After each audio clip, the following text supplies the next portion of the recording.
Assalamualaikum warahmatullahi wabarakatuh. Berjumpa lagi bersama dengan Tuan Muda Channel. Oke guys, dalam konten kali ini saya akan membahas mengenai Pi Network lagi guys. Oke guys, di sini ya kemunculan BIOS membawa Pi Network ke level berikutnya ya.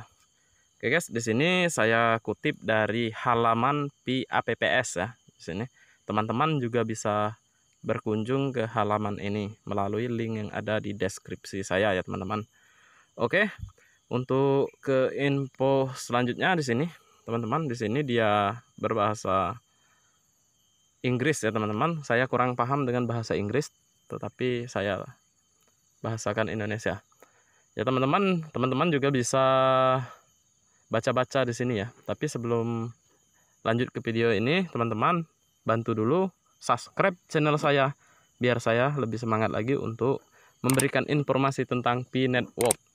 Oke teman-teman, langsung aja ke pembahasannya. KYC dan mainnet semakin dekat dan dekat dengan kita. Bursa ke-22 dunia sudah mulai mengambil tindakan pada Pi ataupun Pi ya teman-teman, dan semakin dekat dengan mainnet. Dengan semakin banyak berita positif yang akan datang, kemunculan BIOS membawa Pi Network ke level berikutnya.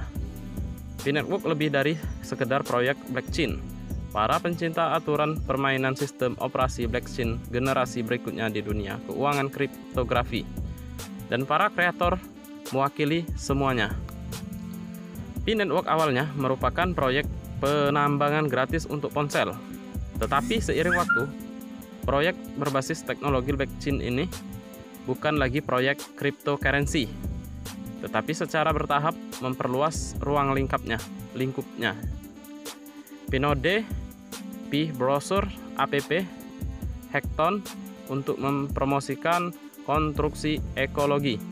Fungsi dompet yang dibangun menjadi Pi Browser ataupun Pi Browser app ya teman-teman, dan fungsi protokol Pi yang semuanya menunjukkan bahwa Pi Network ini melakukan hal-hal yang lebih besar dan semuanya sesuai urutan untuk mencapai visi dan tujuan asli yang diuraikan dalam kertas putih.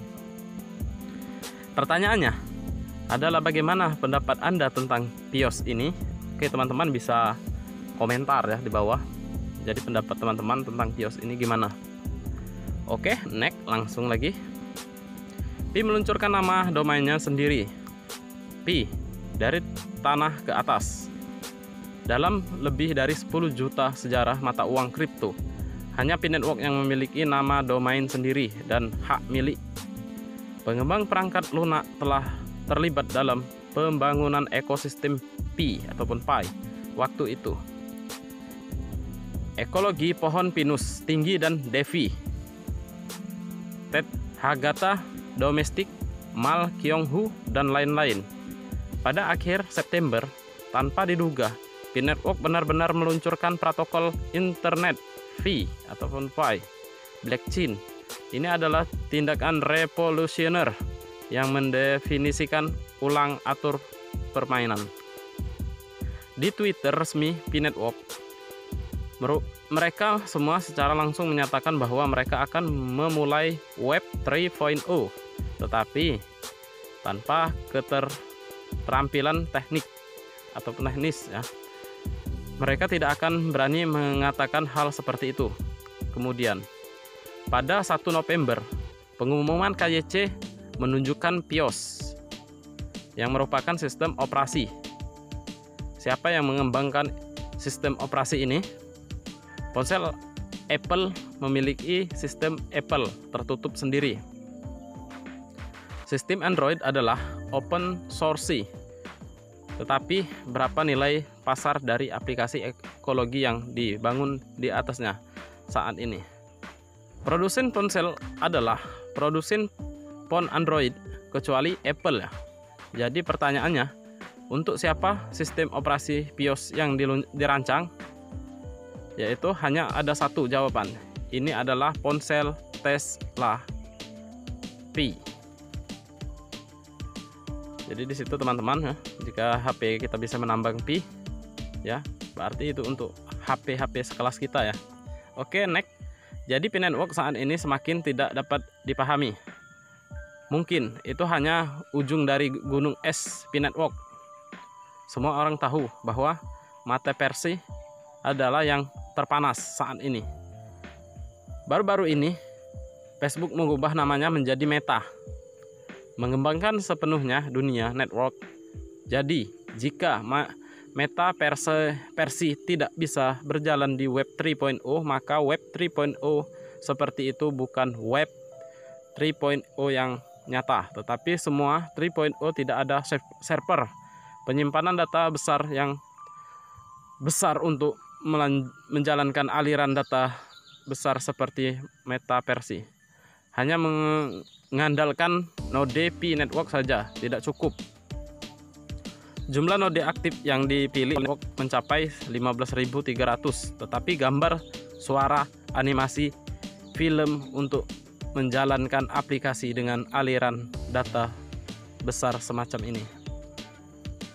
Aplikasi tersebut bergantung pada aplikasi tersebut dan memiliki lebih dari 300.000 ya node yang diterapkan padanya. Tidak hanya dapat menyimpan data, bahkan tidak dapat menjalankan aplikasi super besar seperti Mata Universe sama sekali. Next, ini adalah pusat perbelanjaan yang dibangun di atas Pi Network, dan jika berjalan lancar di masa depan, jumlah data yang dihasilkan oleh Mel Butter akan menjadi aliran data harian. Apa sebabnya yang dilakukan Pi Network? Jika Pi Network tidak dapat mengirimkan aliran data yang sangat besar dari aplikasi yang sangat besar seperti Meta Persi, dan tidak dapat mengirimkan data besar dari Mal Butter, Defi, NFT, apakah jaringan Pi Network akan runtuh setelah pengembangan bertahun-tahun? Jadi, seperti yang dikatakan Nicholas, setiap pelopor akan mencapai hal-hal besar. Setiap yang harus memahami bahwa Pi Network pasti tidak dalam lingkup pengetahuan kita, dan apa yang harus dilakukan hanya dapat dilakukan oleh orang gila. Prestasi besar. Ini adalah pepatah asli Nicholas. Kegigihan akan terbayar yang terbaik pada akhirnya. Sebuah berkah bertemu Pi ya. Ini adalah sebuah berkah untuk kita bertemu dengan Pi ya, dan yang tidak melihat hakikatnya hanya bisa melihat luarnya dan tidak bisa melihat dalamnya. Jika mereka tidak merubah kesempatan ini, mereka akan menyesal. Kesempatan itu adalah di depanmu dan akan lebih disesalkan jika kamu tidak memahaminya dan tidak merubahnya.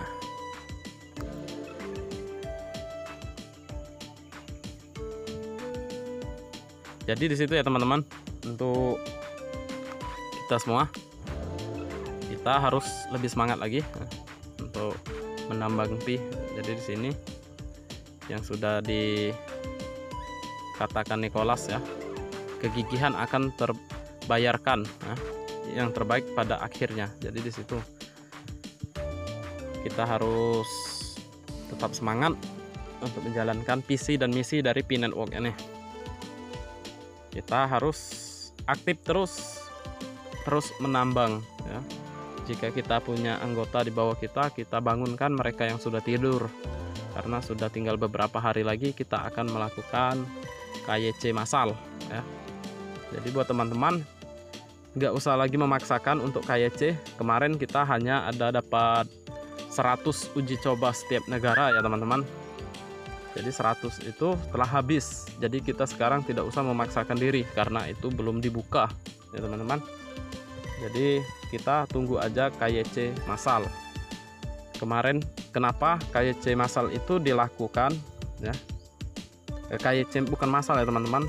KYC uji coba itu dilakukan supaya perusahaan ataupun para tim bisa mempelajari apa kendala ketika kita melakukan KYC, agar kita tidak ada masalah ketika KYC massal dimulai. Oke teman-teman, semoga bisa dipahami apa yang saya sampaikan. Dukung terus channel ini dengan cara like, komen, dan subscribe. Kalau tidak ada dukungan dari teman-teman, kemungkinan channel saya tidak akan menjadi apa-apa. Dan supaya saya lebih semangat lagi ketika teman membantu mensubscribe, menge-share video saya lebih semangat lagi untuk membuat video selanjutnya dan menyampaikan informasi lebih valid. Oke teman-teman, saya akhiri dengan wassalamualaikum warahmatullahi wabarakatuh. Salam petir.